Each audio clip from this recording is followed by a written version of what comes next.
How's it going, everybody? Bryan, Alvarez, and Dave Meltzer here, Wrestling Observer Radio. It is March 13, 2018, figure4online.com/wrestlingobserver.com.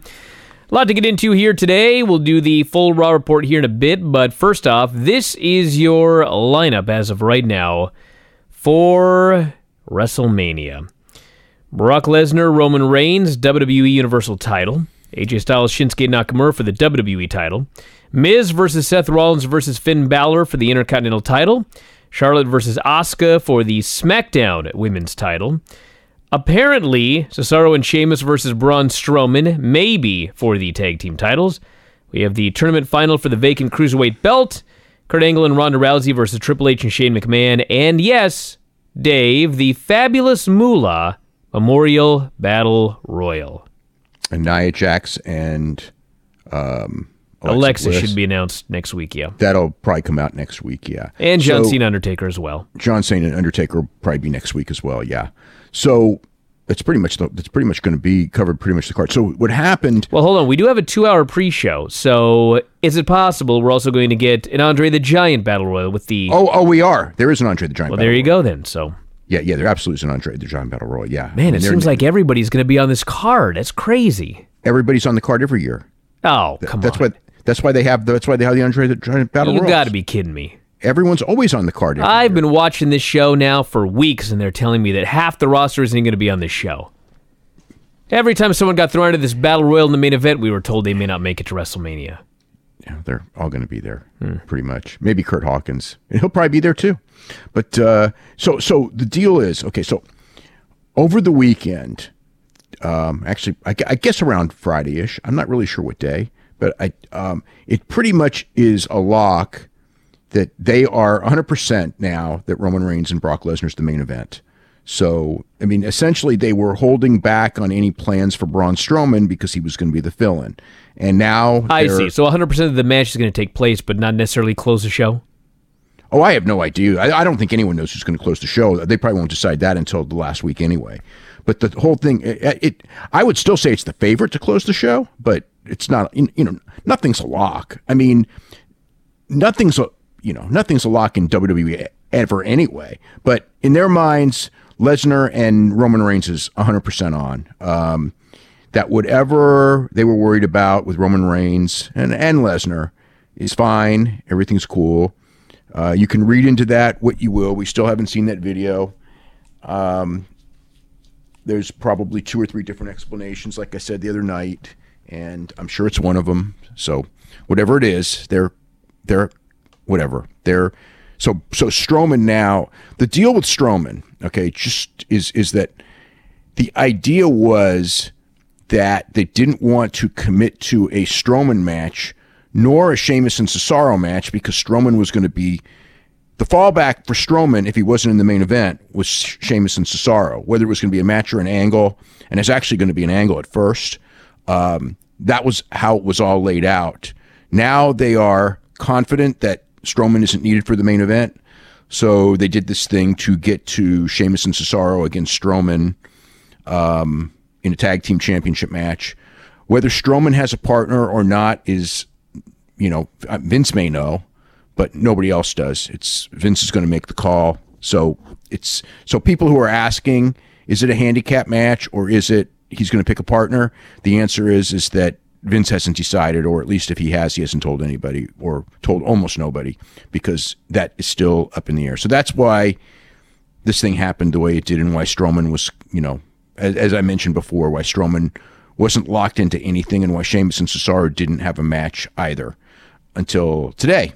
So that's the deal. So it was something that's been on the table, but not a definite, as far as those guys being linked with each other on the show. So that's the story on that match. Cena and Undertaker looks like probably next week will be announced. It's weird because it's like they spent all this time telling us that it wasn't going to be Cena and Undertaker. Very clearly from the crowd, nobody believed it. And then they announced it anyway. They didn't announce it yet. I mean, John Cena did a promo cutting down the Undertaker, saying he was an egomaniac and he wasn't a good loser. He's like Ronda Rousey. He lost once and he fell apart. but he knows he's not old, and he saw him training, so he knows he's still in shape and all that. So that was so that's what was the deal there. Trying to think if there's anything else as far as the Mania stuff goes.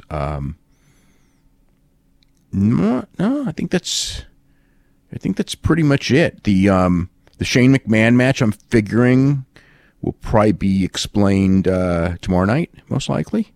Whether it's a 3-way or a handicap match, or Shane gets a partner and goes against Owens and Zayn. So that's kind of the filling in the WrestleMania stuff. Well, let's start with this Raw show here, and then I want to talk about Hardy and Moolah and things like that too.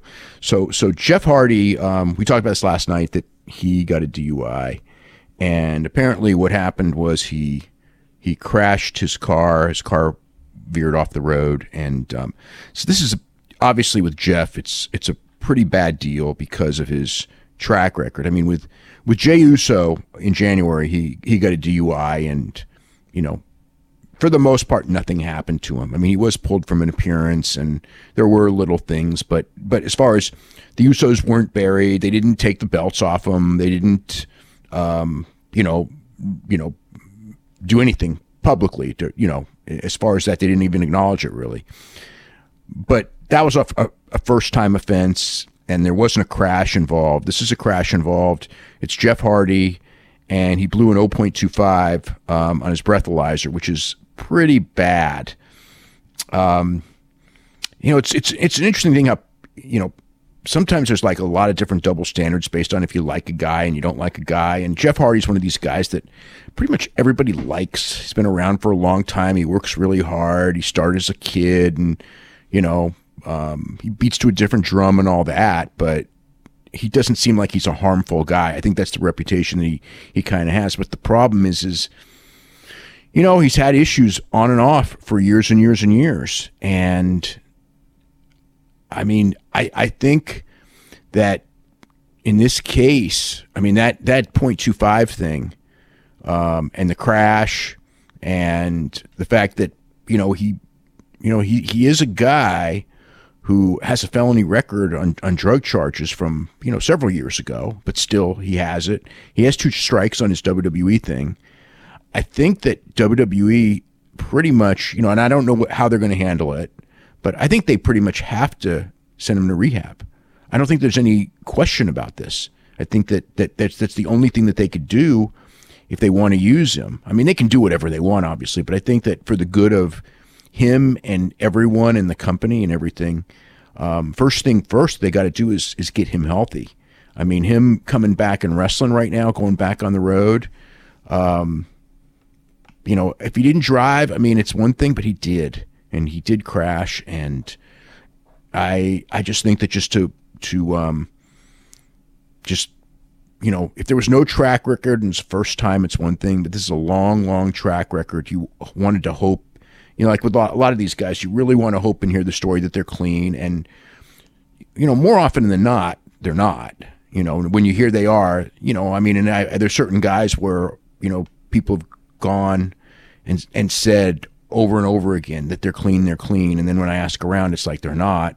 And with Jeff, it's like you want to believe Jeff's clean. You want to believe Matt's clean. Matt actually tweeted something about it, which I was kind of surprised about, basically saying that he was clean. It was almost like, wow, it's, well, I don't know what he was thinking in doing that, but nevertheless, it's not a big deal either way. Matt's not the issue here. Jeff is the issue. But I really think that they need to put him in rehab before thinking about bringing him back. And he was in they filmed the thing for next Monday, which the Ultimate Deletion thing for next Monday. And that was filmed on Thursday, and Jeff was in it. That was Jeff's return. So it will be interesting to see when that thing airs on Monday if Jeff is in it or not. I think that it's probably best for all concerned that they edit Jeff off it and don't bring Jeff back. That's even possible. There's got to be ways you can edit him off. Well, it depends on how. I mean, if it was designed to be his big return, I mean, you can't really edit him off. Well, there's always ways you can. There's always ways you can edit him off. Enzo Amore was in a TV show that and it was a character in a TV show that didn't air, and they edited him off. So. Well, my point is that was like a 2-minute appearance. Well, I'm sure Jeff wasn't more than a couple minutes too. Who knows? Well, I was told he was in a cameo appearance. Oh, well, they can get rid of a cameo.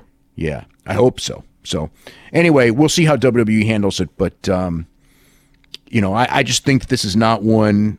This is not one that you can take lightly. There's too many issues with Jeff Hardy in the past. So there's that, and then we have the Moolah Battle Royal, and it's funny because the wrestling business. A lot of people don't want to hear it, but it's historically it's a very sleazy, cutthroat, slimy business, and perhaps it's not as much now as it was in the past. I'm not even perhaps it's not. I've been around the thing for years and years and years, and it really is a lot better now. The quality of the people is better. The fans are smarter for the most part. I think it's a healthier business. It's a more, it's way less of a con man business than it used to be, and not all that long ago. If you really look at the people who are running the business, and some of them still are, but even they, for different reasons have had to clean up their act in a lot of ways, and wrestling's cleaned up in a lot of ways. Okay, so Moolah is from that old business, obviously. Now, but like saying that, it's like the people who WWE does this stuff with, like the Ultimate Warrior thing. It's just, you look at Ultimate Warrior and all the homophobic stuff and the wishing, a horrible death of cancer on Bobby Heenan and things like that. And then they use him as their spokesperson for cancer. So, they were very lucky that they don't get a lot of, and in this case as well, that they don't get a lot of scrutiny and real media scrutiny, because if they did, they'd be excoriated for that one. And they did get some negative publicity for that one. And the Moolah thing is the same thing. It's like, anyone who studies Moolah's track record, it's there's all kinds of stuff, from day one with Moolah. The one thing I'll say, J.J. Dillon kind of told me this about Moolah when we were talking about her one time. And it was that, this was it's a male-dominated business. It was a very cutthroat business, and you have to give her credit for being able to survive. Just the fact that she was able to survive in this business, you have to give her credit for, because most people don't survive in this business. This business uses you and gets rid of you, and she was able to survive in the business, into the 80s, and also because of, she was always with WWE. She was Vince's father. She was one of the people that Vince's father told Vince to always take care of, and he did. And, so they became her and Mae Young became the grand old ladies of wrestling and everything like that, and the pioneers and everything. But I watched that video tonight, and it was, just, I just felt like it was it wasn't quite as bad as when I watched the Snuka thing after he died, but it still was just like, this is a little bit too much, trying to, take, credit for all of this stuff. Women's wrestling, I don't know exactly what the Mildred Burke era was. As far as like, I know that there's like the idea that Mildred Burke was a shooter, which she was. She was a shooter. Mildred Burke was a shooter. Mae Young was a shooter. I don't know that the rest of them were. June Byers was, but they were all good athletes, and then Moolah came along and developed that Moolah style of wrestling, which really held wrestling back, women's wrestling back in the United States for decades. Japan just blew them away because they adopted the Mildred Burke, style of wrestling, so to speak, and obviously expanded on it greatly. Mildred Burke wasn't exactly doing what the Japanese women did, but the mentality of women wrestling like the guys, so to speak, which which Moolah was like very much against. The women, did the hair mares and the comedy about the bodies and all that other stuff. It was very, it's just a very different style. And the wrestling, women's wrestling didn't flourish at all in that era. I mean, it was really big through, I don't know, 52 or so. Moolah's big era was from 56. The popularity went way down, but she did end up controlling most of it. The women that worked for her, for the most part, were very, very negative about it. She had her her allies and everything like that, but for the most part, most of the women who worked for her thought that she took too high of a percentage of their earnings. A lot of them thought that she sent them out to, almost like a pimp, sent them out to where, they had to perform sex acts and things like that, that it was implied as part of the job, whether it was for the promoters or for the other wrestlers. I don't know how much of that is exaggerated, but you hear about it from enough different people. Like if it's one bitter person, you kind of like discount it, but when you start hearing from a lot of different people, you know what I mean? I mean, as far as the percentage, I mean, she never denied that herself. I mean, she used to talk about how she's the one doing all the work because she's, making all the business deals for everyone. They just got to go in their car and wrestle. So that was her mentality on that, but left a lot of, pretty much everyone that worked for her was bitter except for May, and because they were buddies and everything like that. So to, especially now, to use her name and to honor her and memorialize her, it's just very tacky. I mean, it's like, I know that as far as was she was, Moolah was always friends with the McMahon family. I mean, when she was Vince's father. Moolah had the rep for being Vince's father's eyes and ears to all the different territories, because what would happen is that Moolah would send her women, to different territories. They would report to her, and she would, whatever she would learn, she would report to Vince, Vince's father, not this Vince. And so she was very, loyal to the family, did business with the family and all that. But, she did hold women's wrestling back, greatly. The style was, never kept up with the times. If it really wasn't for Vince, women's wrestling was almost dead. She kept herself world champion when she was in her 50s and 60s, wouldn't let anyone else have the title, because she wanted to be the one in control. It wasn't until Vince came along and wanted to push Wendy Richter, and that fell apart. But and then later, different people, that kind of broke that. And it really isn't until the last couple of years that the women have been allowed to really wrestle what you would call good matches, as opposed to the Moolah style matches. I mean, even 4 or 5 years ago, even 5 years ago, the women that wanted to wrestle like guys in Tampa, they got in trouble for it. It's like, we don't want you wrestling like this. Now, obviously, that stigma is gone, and the women are trying to wrestle serious style and everything. But look at how long it took to get there. So I just felt, if you read up on Moolah, it's not that hard, and there's just there's too much of it, and I don't know. I mean, Mae Young Classic, you can say the same thing because of what Mae was famous for, but Mae's thing was to, and she was arrested for this on a couple of occasions, was to,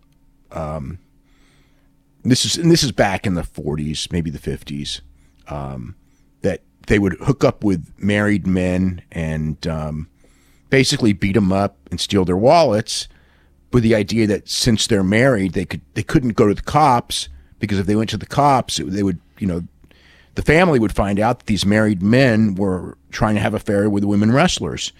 And on a couple of occasions, they did, the married men actually did go to the cops. I mean, the idea is that they would never go to the cops. That was the con. And, so that was part of the MO back then. And I don't know. It's like, I'm not so sure that, this stuff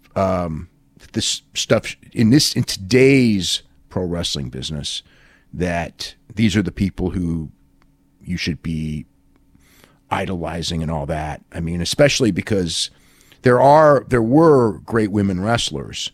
of other eras, and they've been buried in history because it's the history that Vince McMahon writes is his history, and you don't hear about Penny Banner and Lorraine Johnson or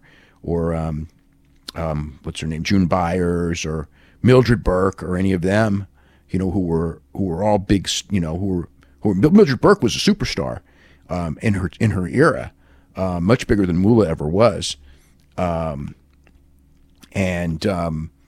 June Byers was a world champion, recognized in more places than Moolah at certain points in time and everything. But it's just, I don't know. I mean, it's, I got the reaction as soon as that thing hit, it was just like, oh boy, it's going to be one of those nights. And I did get, that reaction immediately from people. It's like, oh my God, they did it again. And, but, this is one of those things that, when you're not getting much coverage and most people aren't going to look into that, it's just, oh yeah, Moolah, we saw her when she was, in the 90s, in the Attitude Era, those nice grandmothers and everything like that. So now they're going to name a battle royal after her for all the women, to get them all on the card, to get everyone on the card. And when they showed the clips for the battle royal, they had Shayna Baszler, I saw in there. They said every brand is eligible. Yeah. So I got the impression that to fill it out, you're going to get some of the NXT women in there. Yep. We'll see. But I mean, every brand I thought to mean Raw and SmackDown, but they did. No, they had Ember Moon on there as well. So yeah, it's everybody. Yeah, so they'll probably be. Yeah, well, I mean, there's nothing wrong with that. I mean, that's cool getting those women, to fill out a big battle royal and everything like that. I mean, that's cool. I just think that the lionizing of Moolah, it's just another. I mean, but it's still that business, that's like when there is no history or they control the history, it's like that kind of stuff kind of goes away. So, but it is something that they honored Indira Gandhi and Moolah within minutes of each other on the same show. The show opened up with Kurt Angle coming out for a promo, and he starts out about how he feels sorry for Stephanie based upon what Ronda's going to do to her. He's going to put a beating on Triple H. And then he says Brock Lesnar is going to be facing Roman Reigns at WrestleMania, but sorry to tell you all that I've just been informed that he's not going to be here tonight. Might have prior commitments, or maybe didn't feel like being here, but we got a great show tonight. Starts plugging of all things Miz TV. Yeah, I want to mention that as far as people who were at the building, from what I understand, and I can get this, a lot of people were upset because both Brock Lesnar and Ronda Rousey weren't on the show, and they never did. Ronda Rousey's supposed to be on every single Raw, and by week 2 she's not. And I don't, whatever the reason is, I don't know. And with Brock, it's with Ronda, they didn't have a spot for her. I'm guessing because probably they had nothing written for Stephanie, and without Stephanie, there's no reason for Ronda. So she wasn't there. And with Brock, it's a storyline. I mean, it's pretty sleazy. The idea is to screw you for real to get the reaction they want for Brock Lesnar. So you would hate Brock and cheer Roman Reigns because Brock is screwing you, when in actuality, they're screwing you. They're screwing you because they're false advertising Brock at these shows. Yes. I'm sure some people can justify that, but there were people upset. Look, I mean, the 3 biggest stars on the show that were advertised were John Cena, who was there, Brock Lesnar, who wasn't, and Ronda Rousey, who wasn't. So I could see where people would be pretty upset. And they had a sellout crowd. Well, almost. They were a couple hundred shy. They were just shy of a sellout. And it's not like they're selling out buildings left and right these days. So, there you go. I mean, and it was a big walk-up because I remember just last week it was like, Detroit may not sell out.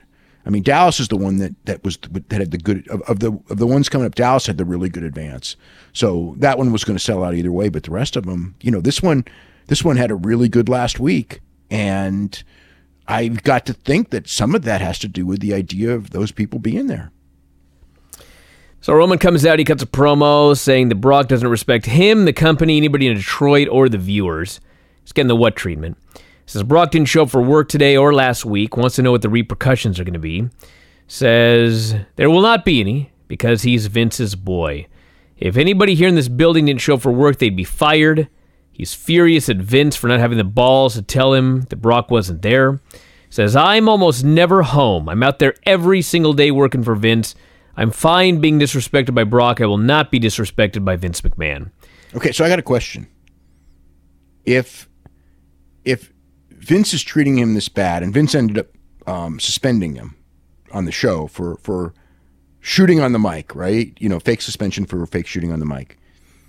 If this was like real, I mean, and it was like the day of any other era, and you're booking a top babyface, doesn't the top babyface go to the promoter and go, when he suspends him for that, instead of just walking off all sad, doesn't he just go, take this job and shove it, buddy, and walk out and have the promoter beg him to come back because you create an angle where he has to come back and then... Well, yeah, but you missed a very important detail here where Roman Reigns said, if any of us here on this roster didn't show up for work, any of us normal wrestlers, we wouldn't be able to feed our children anymore. Doesn't that just... Because he's poor and he needs his job. Doesn't that like downgrade what you're watching? Yes, it does.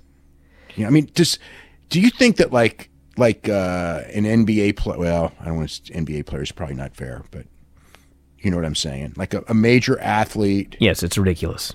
Yeah, I mean, even whatever. It's just they make these guys out to not be stars, and it's. I mean, I get it.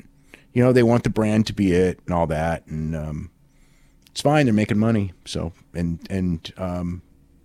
the fact is they are in a position where they are not real. It's not like before where Hulk Hogan would leave and they would have to, in fact, you know, beg to get him back because they needed him.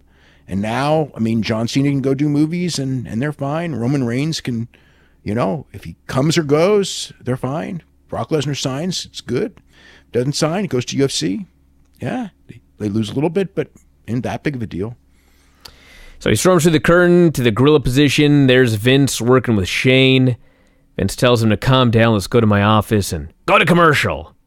So they go to commercial. They come back, and Renee's outside Vince's office. She says things got loud, but they didn't get out of hand and calmed down about 30 seconds ago. Door opens. Roman comes out. She tries to get a question. He just storms off. Doesn't even say a word to her. Vince comes out, and he says, let me explain all of this. Brock is not my boy. He's not Paul Heyman's boy. He's nobody's boy. He's a man. He's his own man. As far as disrespecting Roman, I have no intention of doing so, but he needs to remember what his cousin used to say, know your role and shut your mouth. He says Brock doesn't like people, probably doesn't respect the WWE Universe. He has special privileges. He's earned them. I assure you, he says, Brock will be here next week, and I assure you that he will compete for the title at WrestleMania. You have my word. And also, he says, based on what just happened, Roman has been temporarily suspended, at which point the fans cheer. And that's the segment. Yeah. They're trying so hard again. It's amazing. Yeah. I wonder, I mean, we'll see tomorrow. I don't got a good feeling about the ratings for the show. You know, not just because of the lack of star, you know, I mean, but it was like, you know, I think the third hour is going to be pretty brutal because, you know, you did have Strowman, but I mean, when your big hook in the third hour is a bunch of tag team guys that aren't being pushed in a battle royal, I'm not so sure. And there was so much talking and so little wrestling, which usually isn't good for ratings also. So I don't know, but lots of video packages, which were really good, but you know, video packages are not particularly good for ratings. We had Sasha Banks, Sonya Deville. Bayley inexplicably came out with Sasha this week after all of their problems. Sasha with the double knees off the top to start her comeback. Mandy got on the apron. Bayley yanked her off. And then Sasha had the Banks statement for the submission. Bayley walked to the back. Sasha's all confused. And then Absolution surrounds the ring. And based on the camera zooming and shaking, there was either an Absolution beatdown or a massive earthquake. I'm not sure. There was a beatdown, and Bayley was nowhere to be seen. Thank you. She was gone. Thank you. Well, I vomited in the middle of this beatdown. Yeah, Sonya Deville and Mandy were beating her down. Paige is not allowed to get even near the She can action. get in the ring and stand in the corner while the beatdown occurs. I'm surprised they let her get in the ring. They are being very, very careful. They're being very careful. I mean, I'm not surprised they let her in the ring. I mean, I'm actually surprised that she's not even allowed to like put the boots and things like that. Because, you know, it's like, how dangerous is putting the boots to someone?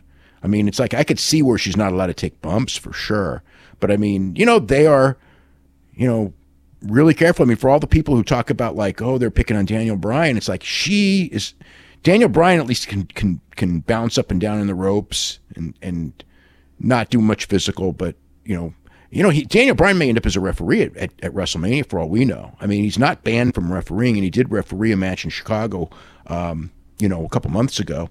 So there are things he's allowed to do. I wonder if they'd even let Paige referee.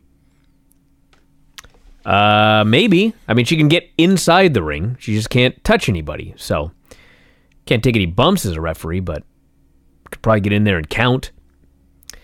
They announced after his 20-year WWE career, Kid Rock is going to the WWE Hall of Fame.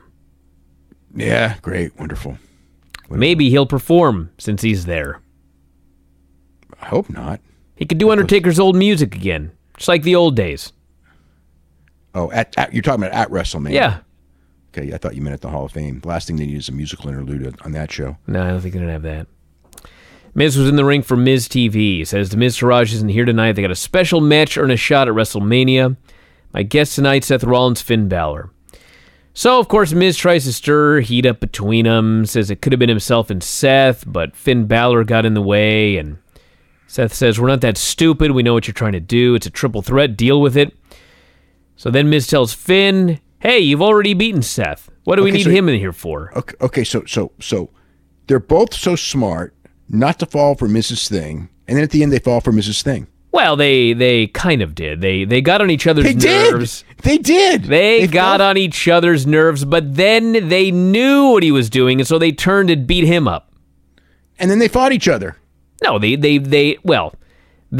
had a match. They fought each other. They beat him up. Which is exactly what Miz wanted. Miz wanted them to fight each other and beat each other down so that they wore each other out.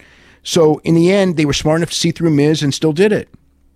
Well, who knows who signed this match? I mean, maybe Miz and Kurt are in cahoots. Yeah. Okay. Anyway. They were challenging each other. That's what happened. That's how the match got started. Well, there you go. And that's what Miz set up. So it's like, I don't know. Whatever. I've already explained it. Sheamus and Cesaro versus the Miz Taraj. Bell never rang. Dash and Dawson at the ring. Anderson and Gallows. Sheamus and Cesaro fled. Titus Worldwide and Heath Slater came out. Big brawl. And Rhino. Yep. The big fave Rhino. Hey, did you hear when Coach thought that Bo Dallas was Rhino? Yeah, he did. Is Rhino going to WrestleMania? That's not Rhino. He said they look the same from behind. They sort of do. Man, if Bo hears that, he's going to be upset. Yeah, I know. I saw Rhino from the second row like a month ago. That dude is so wide. Yeah. It's unbelievable. He's like 5'9", 300 pounds. It's crazy. Yeah. John Cena came out for a promo. Finally, he's found his road to WrestleMania. It says he tried all of his different paths on Raw and SmackDown, couldn't get it. No excuses, no one to blame but himself. Fans start chanting Undertaker's name. He says, I hope they're listening. He says, I'm not going to be on Mania this year. I am going to the show as a fan. And he goes in the crowd, and he finds a guy, and he drinks beer with him, and he goes all crazy, gets a This Is Awesome chant going. Says he's so excited to go there and be a fan. He can't wait. Gets in the ring, tries to get a Let's Go Roman chant, gets booed vociferously. Says, let's get our Cena chant out of our system since it won't happen at WrestleMania. Gets the Let's Go Cena sucks chant. And then says, all right, listen. I'm not supposed to do this. I don't care. I challenge Undertaker to a match at WrestleMania. And everybody goes crazy. He says, I was told it was impossible and I accepted it. But then basically what he says is, they told me it was impossible, but I'm doing this challenge. They're not cutting my mic. That means they're not the ones who say it's impossible. It's the Undertaker who is refusing to do this match. He says, you gotta, I guess, cut out your own ego. He says, you claim that you're too old, you're too beaten up. He says, that's bullshit. If you're so beaten up, why are you posting workout videos on your wife's Instagram? Says he's a self-centered egomaniac. And if feeding his ego is what's necessary, he's going to do his best. He polled the fans, do you want to see The Undertaker tombstone me at Mania? They all go crazy. And he says, I'm either going to go to this show as a fan and have a great time, or I'm going to go as Undertaker's opponent and we can make history. He says, I got to tell you a funny story. Well, hold on, one more thing. He tried to get out the catchphrase, one more match. So it sounds like Undertaker's not going to be there for a few weeks, and John Cena's going to come out every week and get one more match chance going. Yeah. So in the middle of this promo, John was so convincing. Maybe he wasn't. I don't know. He did such a good job. I actually texted one of my friends in WWE, and I go like, Undertaker's really not wrestling, is he? And they just go like, are you kidding me, Dave? I swear to God, I did that. Oh, my God. And they said, you know what they said? They go, you're on like a 30-second delay, from live. Because I guess when I did it, he had just brought up Undertaker's name again and done the challenge. But I had not seen it because what we see on TV is actually not live. It's actually delayed. So it was actually and then like literally as soon as I send it, he starts doing that. And I feel like a complete fool even like listening to this promo and everything. Oh, Dave. I mean, it's like I knew the match and he did such a great job of telling me that because he brought it up over and over again that it wasn't going to happen. And I was thinking like, is he really going to are they really going to do a gimmick where he's the freaking host of the show this year? But no, what I was thinking was that he actually had like a movie commitment that day, and so this entire storyline was going to lead to him actually not being at WrestleMania. And then every single year when they said, oh man, so-and-so may not make it to WrestleMania, at least then you'd believe it. Freaking Bailey's going to be at WrestleMania, and Kurt Hawkins may be at WrestleMania. I don't know about John Cena not making WrestleMania. Well, anyway, it's going to be the Undertaker match, everybody. Sheamus and Cesaro complained to Angle backstage, and he signed the Tag Team Battle Royal to determine their opponents. We had clips from Symphony of Destruction, then Elias was in the ring, and he couldn't even play. And he says, this is your fault, and he leaves. Everybody booed. Braun did his promo with the bullshit words on the screen throughout. Can you imagine if Stone Cold Steve Austin in the 90s had words on the screen when he did his promos? or Dwayne Johnson? Oh, my God. Or Dusty Rhodes or Ric Flair? I mean, Rock, maybe, but he's like the only one. And, of course, he shouldn't have. But how about like Arn Anderson or Jim Cornette? Oh God, no.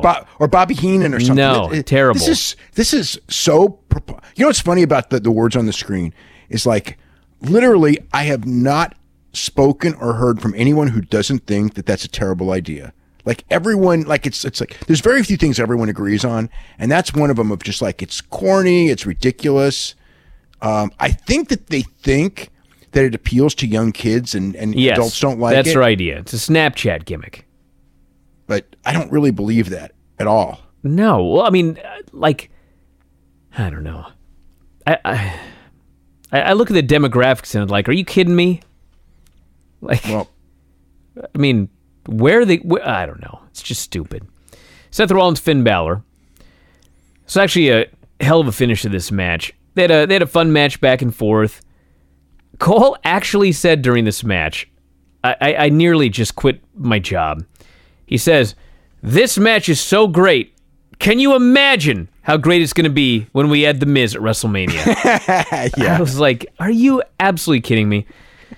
Finn goes up top for the coup de grace. Rollins cuts him off. He goes for his superplex into the Falcon Arrow, but Balor turned into a small package for the pin. Awesome finish. Yeah, it was a really good... That was the finish of the Dynamite Kid and Randy Savage match at the Wrestling Classic. Well, the superplex into the small package. Yeah. He actually lifted him up for the Falcon Arrow in the middle of the move. He small packaged him. It was awesome. Right. Yeah, no, it was an excellent finish. It was a good match. And really, it was like...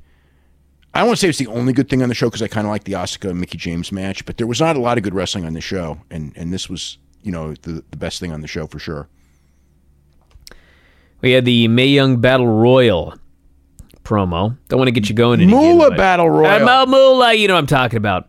Mae Young Battle... Fabulous Moolah. I do one typo and it screws up my whole report. Anyway, they claim, quote, she was a trailblazer for women's equality. Well, not only that, they freaking compared to Althea Gibson and Babe Jidrickson Zaharias. I mean, that's like I just wanted to vomit. I can't wait till Paisley goes to school. I'll be able to go to school and do a speech on this when they talk about her in the history books. Women's equality. You mean like she was like one of the people who marched in 1920? She was a trailblazer for women's equality. Well, trailblazer is like this new term for every minority wrestler. And women, I guess, are minority wrestlers based on that, I suppose. But yeah, I don't know. I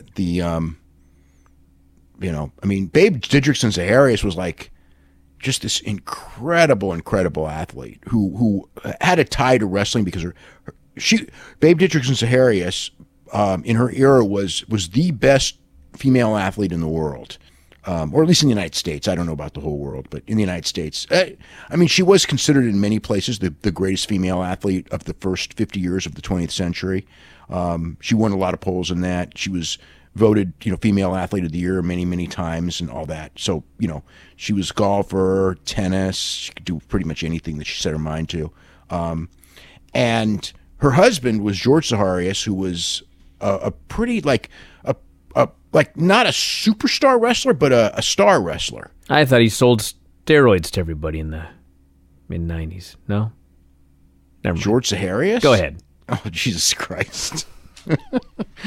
I guess so. So anyway, that was her tie. So she was like, so she did have an involvement with wrestling. So, but whatever. But yeah, it'd be like comparing. I don't know what it would be like saying that Ronda Rousey was the leader of the women's revolution outside WWE, but Stephanie McMahon was leader inside WWE. They did say that tonight. They sure did. They also claimed that Bayley grew up watching Fabulous Moolah after her birth in 1989. Moolah retired a few years before that, but she did watch her. She probably did watch her when she was, in that when Moolah and Mae Young were back, in that era. Yeah, I don't know if that counts as growing up watching her, but yeah, it does. It technically does, but that's like saying I grew up watching Pat Patterson because I saw him as a stooge in WWF in the mid-90s. That's ridiculous. It is. That's a perfect analogy. Yeah. So if you if you think it's a perfect analogy. Yeah. If you think that's ridiculous, then in fact, you're right. It's ridiculous. I can't come up with one because I don't know. I mean, maybe I could. I watched Rogers Corner when I was growing up, when he was managing in WWF. Because I never saw Buddy Rogers when he was in the Carolinas, because that was before that was before the VCRs got popular. But I did see Rogers Corner in WWF television. But I would never say that I grew up watching Buddy Rogers, because Buddy Rogers' heyday was in 1963 when I was, when I was, I was 3 years old at the time. But yeah, I would never say I grew up watching Buddy Rogers. So you're right. It's preposterous. Okay. Got a 5-minute Ronda Rousey Angle versus Triple H and Steph mixed tag package. Asuka came out. Charlie went to interview her, wanted to know why she chose Charlotte. Alexa and Mickey interrupt. Alexa says, Asuka doesn't speak much English, but she has the longest undefeated streak in WWE history. Yeah? She really? No, Pedro Morales does. But I was going to say, that doesn't sound right. Yeah. Anyway. Pedro Morales would probably be the longest one, because they never had him lose in the I would say he came back in 1971 and he lost to Stasiak at the end of 73. So it's 3 years. So is she 3 years unbeaten? Yeah, it's something like that. Okay, but the thing is Morales wrestled a lot more dates than she did, though. I mean, because when she's in NXT, they're doing she's maybe doing 2 dates a week. I mean, Morales was probably on a pretty steady six days a week schedule for 3 straight years unbeaten. So there's no way that it's not Morales. So Alexa says she'll be rooting for Mandy to knock Charlotte off her throne. Good work, she says, challenging the champion of the B show. And Asuka says, to be the woman, you've got to beat the woman. I want to face the best champion in WWE. Alexa says, what you meant to say was the easier champion. And Asuka says, no, I beat you once. I'll do it again right now. Alexa says, well, you had your chance. You didn't choose me, but I have someone here you have unfinished business with. Points to the back. Nobody comes out. And so Mickey jumps again. Did it again. So I no. I thought that they were making Asuka out to be the way that she was talking, like that, that childish foreign thing who can't really speak the language. I know she speaks better than she was letting on. So I kind of wasn't, I don't know. I thought, now, having said that, I thought Alexa Bliss, this whole show was great. So she was awesome. Yeah. So we have Asuka versus Mickey, and Asuka kicked the post for the heat. Mickey worked her over. Asuka made a comeback, tried a superplex. Mickey went for a sunset flip, good near fall there. And then finally she goes for the Mick kick, and Asuka just avoids it, jumps on her back, puts her in the Asuka lock for the submission. So Alexa's very disappointed. She storms backstage, walks out on Mickey, even though, 5 minutes later, they were fine. So Nia is getting ready backstage, and Alexa walks in. And she goes, "Where the hell were you?" And Nia says, "Well, Kurt told me not to come out because I have a match next." And Alexa says, "I set this whole thing up for you to make up for your embarrassing loss last week. You let people down. But you're better than that. You're my best friend. I was there last week to help you pick up the pieces because I love you." They hug, and Alexa says, "Now I need tough love. Next week I face Asuka. I'd like you to be in my corner like you have been for years, or how I have been for yours." And she says, "Go out there, show the world the irresistible force is back and better than ever." So Nia kills Joe and King. Went like a second. And after the match, suddenly on the big screen, there's Alexa and Mickey. And they're backstage, and this is being piped over the Titantron as Nia watches. And they bury her. They say she needs to be coddled because she can't handle the truth. They call her fat. Alexa says she's They a never vulnerable... use that word. Well, they didn't say fat, but she said, "You're just as dumb as you are big." So they were insinuating. I will guarantee you that they will never use that word when it comes to women on television in this day and age. Says next week they'll have her do the heavy lifting, and they'll get all the glory, and if she stands up for herself, they'll kick her ass.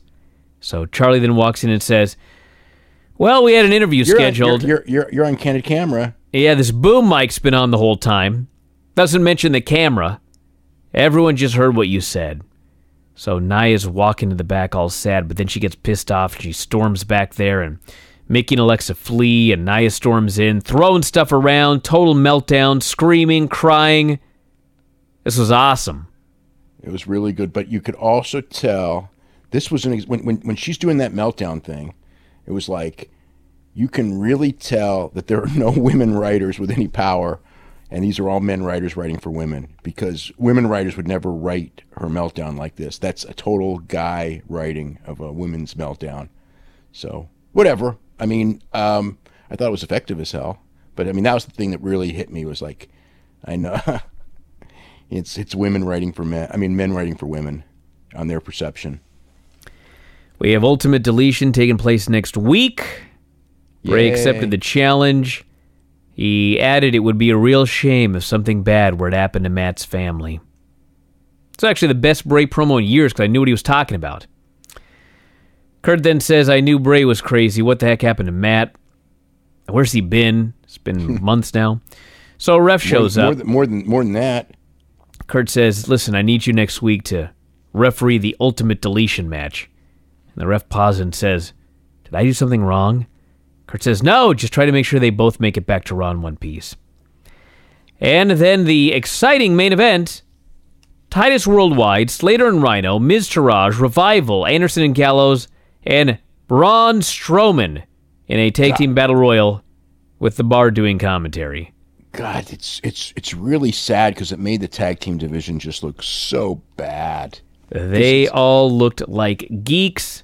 He won the match, and that was it. I don't even know what to say about this. It was like a geek battle royal that Braun Strowman won. It was the main event of the show. Yeah. And then it ended.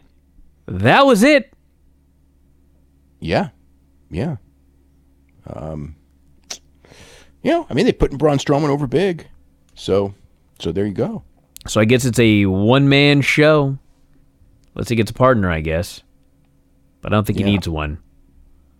Well, they may do. What happens if he wins? Then he's the one-man tag team He's going to be the co-champions with himself? I guess so. Cool. Well, there you go. Or maybe, who knows? Maybe it won't be. Well, supposed to be for a title shot, so it should be a title shot. That's certainly what they said, although they went off the air with Michael Cole saying, this just can't stand. So maybe Kurt's going to get him a partner. Maybe. And yeah, I mean, it's up in the air. It's not decided yet, so could be anything. All right. New Japan Cup. Yeah, so today they had 2 matches. This was certainly not like yesterday. It was Toru Yano and Davey Boy Smith Jr. and that was a style clash. Plus they had a really dead crowd. So you put a crowd that's not laughing at Toru Yano and not into Toru Yano. And Toru Yano really can't do, like, you're limiting the comedy you can do with Davey Boy Smith because he's so serious, which basically ruins, the whole idea of Toru Yano by not doing the comedy. And he was still trying. Davey's trying to wrestle seriously, and Toru Yano's not helping matters. So it just wasn't good. And then the finish was Davey Boy just got counted out of the ring. That was it. He got a low blow and got counted out. So got a couple low blows, I think. So anyway, not a good match. And then the other match was Sonata and Chucky T. And Chucky T worked really, really hard in this match. But it's like it's Sonata and Chucky T, and they're in a main event in New Japan. And Tanahashi's already wrestled, and Okada's already wrestled, and Naito's already wrestled. So it's kind of like, you know what I mean? It's like this is the main event. It's kind of like the Battle Royal tonight in a lot of ways, except it was a singles match, and there was no Braun Strowman. So, it was just tough. It was tough. I wouldn't call it a bad match, but and Chuck Taylor did a lot of good stuff in the match, but it was flat. Sonata won. Like I said, Sonata won with he won by pin with a moonsault.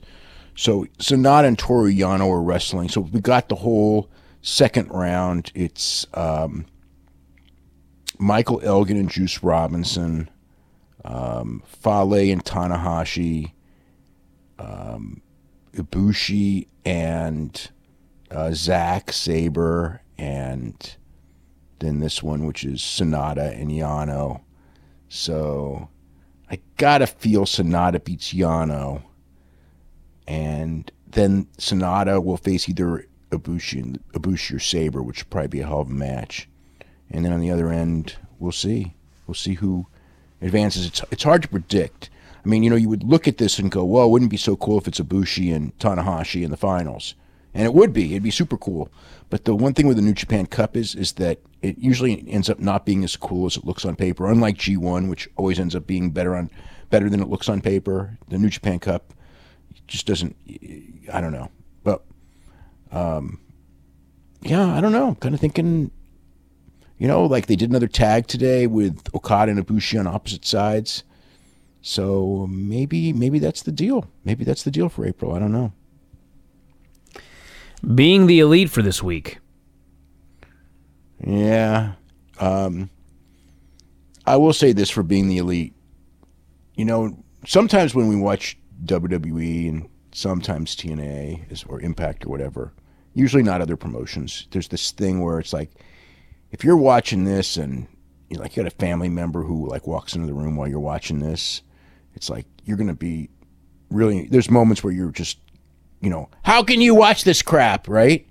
So usually Being the Elite, I can't say that ever happens Being the Elite. But this week, in fact, it did happen. So they were in Baldwin Park, I believe, wherever bar wrestling is held in the LA area. So they invaded, there's a Bullet Club invasion of the bar wrestling promotion. Joey Ryan had just wrestled a match, and Adam Page comes in the door backstage, and the place is going crazy. And then Cody and the Young Bucks were with him, and they're just going crazy. They're all in the ring filming. Cody Rhodes is dressed up like a camera guy with you know what I mean, with a boom mic. He's dressed up like that. The other guys have their little, cameras there. They're all filming. And the problem is the visual is this. It's Hangman Page, and he's in an argument with Joey Ryan's penis.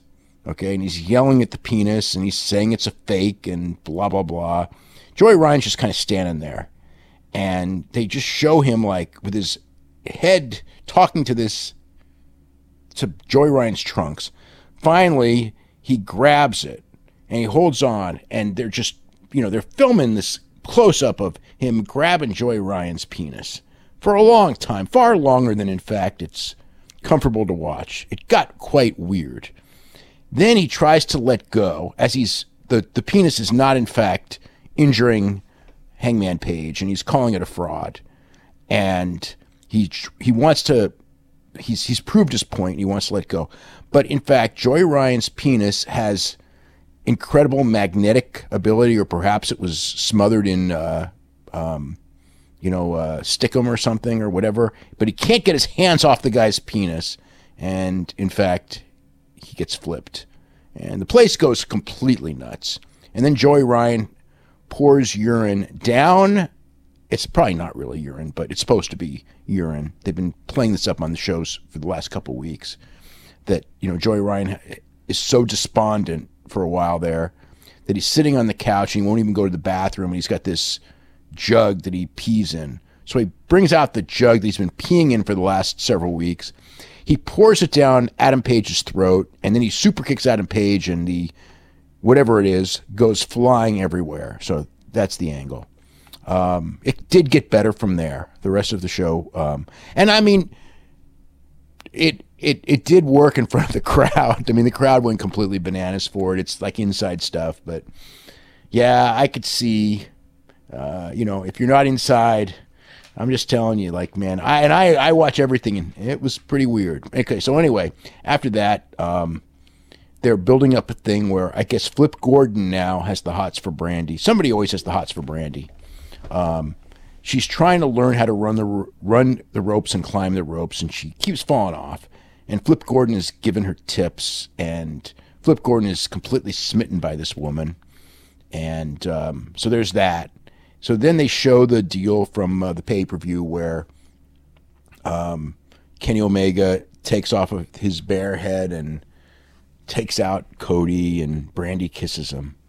So I think I must be leaving something out. Oh, yeah. Cody tried to get Matt Jackson to turn on, Nick Jackson to turn on Matt. He went to Nick, and he just goes, you could be like Shawn Michaels or Robert Gibson. I don't know why he said Robert Gibson. He said, you could be like Robert Gibson or Shawn Michaels, and I didn't even know what he was talking about. And then he just goes that, that Matt, he's always injured, and you could be a great singles wrestler. So Cody's trying to break up the Young Bucks in his dastardly deed. So anyway, Kenny outsmarts him and does all that. So Kenny's running back, and he wants to talk to the Young Bucks after this angle, but the Young Bucks, in fact, have left the building, and he meets Flip Gordon, and Flip Gordon goes, so what was it like? And Cody goes, oh, it was great. And he gets this big smile on his face, and he just goes, oh, yeah. So basically, Flip Gordon is asking him what the kiss was like, and Kenny Omega isn't even thinking that. He's thinking, what's it like to beat up Cody? And they're going back and forth, and he's going like, was it, like wet and moist? And Kenny looks at him and just goes, I need his face. He goes, but how was the mouth? And it's like, well, I may have nailed his teeth, but I was aiming for the jaw. And then Flip Gordon realizes that that if Kenny figures out what he's talking about, he's in trouble, and he just kind of like gets out of there. So anyway, that's the soap opera storyline. What do we got for a lineup for Ring of Honor New Orleans? Okay, so it's a ladder match. Doesn't it feel like we've seen like a ton of ladder matches in Ring of Honor with the Young Bucks? It just feels like there's been a lot of them. Anyway, it's the Young Bucks and SoCal Uncensored in a ladder match for the Trios Championship, which would probably be incredible. Christopher Daniels is probably going to take some crazy bumps at 48 years old. Cody and Kenny Omega, obviously. Dalton Castle and Marty Scurll, which we knew. Kenny King and Silas Young, Last Man Standing. And I don't know what else. I don't have the rest of the card, but Tanahashi and Ishii are going to be there on the card. And that's some of the stuff. And an update on Ishimori. Yeah, so he had a press conference, and it sounded like WWE. Obviously, he's not allowed to say that, but it sounded that way. You know, he actually did mention WWE. He mentioned that WWE is he's leaving Noah, he's going on his own, and he said WWE is his ultimate goal. So take that as you wish. Alrighty, let's do some mailbag questions here. Mailbag at WrestlingObserver.com.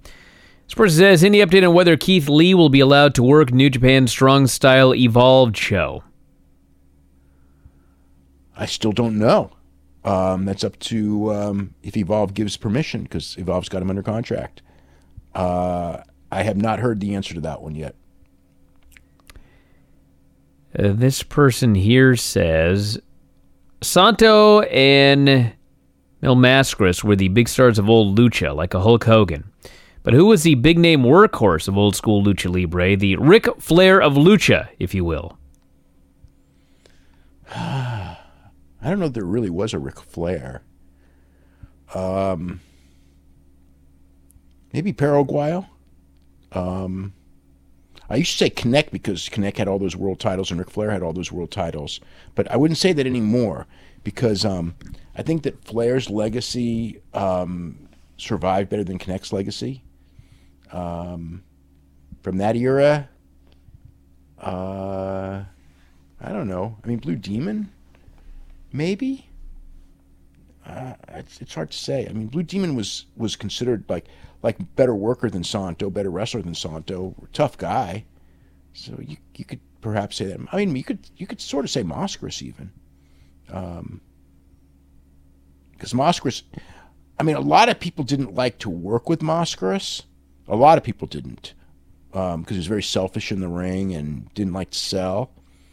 But a lot of people thought that, you know, a lot of the top guys, you know, like the Funks and all them, who they would rave about Mascaras. I guess maybe because they drew good money with him or something. But, you know, and Mascaras was so big in Japan. But I mean, I know people who just thought, you know, that were just hated working with Mascaras, thought he was a, you know, egomaniac and the whole bit. But the guys that were like in those late 60s, early 70s guys when Mascaras was at his peak, those guys were pretty complimentary of Mascaras, actually. This person here says, when is Hideo Itami's contract up? I thought he signed a 3-year deal originally, which would be up by now. Did he re-sign? Probably.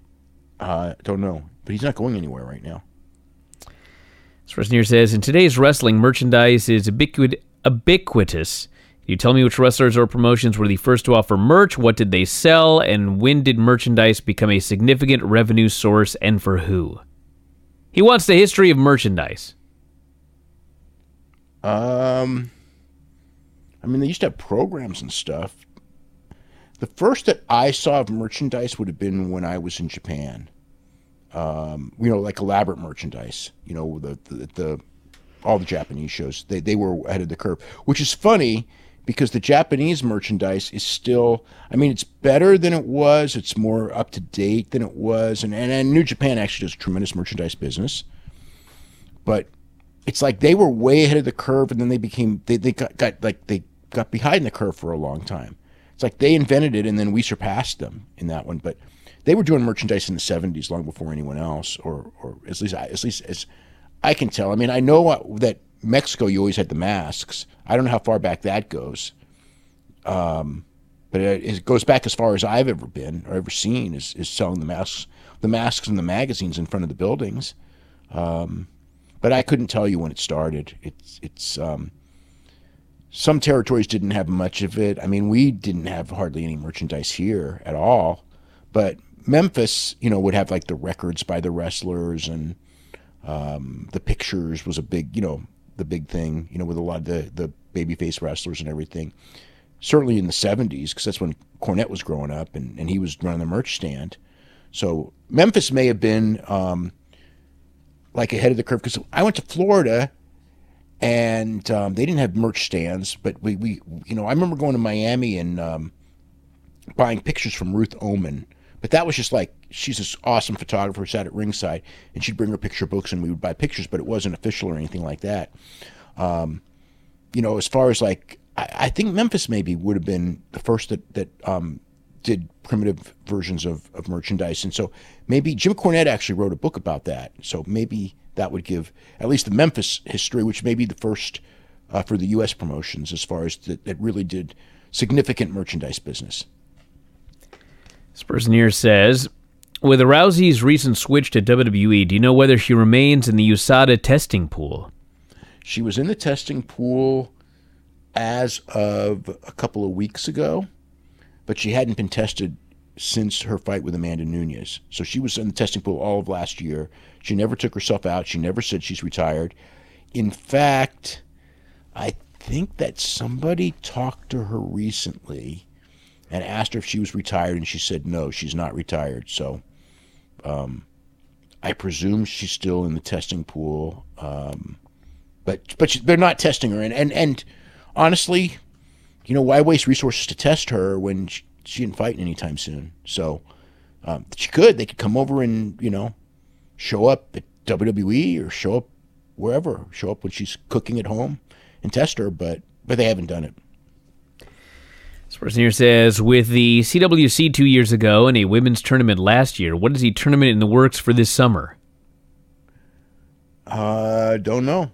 There was talk of the South American deal, but I'm guessing that just based on William Regal did a tweet a little while ago saying that it wasn't happening, that it probably fell through. I mean, I'd heard from people in different countries in South America that had been talked about it. So it obviously was something that had been talked about, but I don't know. This person here says, with a high number of wrestlers at the Performance Center, do you think WWE should allow wrestlers not yet on NXT TV to take independent bookings? This may allow them to improve quicker by working with different people. Yeah, definitely. Just a question of where, because they don't want them to get bad habits. And there's so many independent shows in Florida. But I do think that it's probably good for them to go in the ring in front of people, even if it's, 100 people. Yeah, I think they should. I think they should. It's WWE wants to control, and they don't want guys working in bad conditions, maybe a bad ring or something like that. If somebody gets hurt working a faulty ring, WWE's liable. They don't want that kind of legal liability. So that's, among the reasons they probably don't do it. But in a perfect world, yes, I would think it would be good that because, there's like 100 guys there, and guys and girls both. And, tons of them are there that they're only doing their matches in the gym. They're not doing anything in front of people. And others, they may get 30 matches, 50 matches a year. And that's, there's only so much you're going to learn in 30 to 50 matches a year. And even the ones that work regularly are doing maybe 100, which is okay. There's nothing wrong. I mean, it's better than none. But, like in the old days, when you were doing like, 250 matches a year, there's a reason those guys probably got better quicker. That's the reason. All right, everybody, on that note, we're going to wrap it up for today. The new back issue of The Observer is up right now. You can check that out. New issue out on Wednesday. We got a bunch of shows and some other special shows coming up later this week and next week as well, so check that out. And that is it. We'll talk to you again after a while.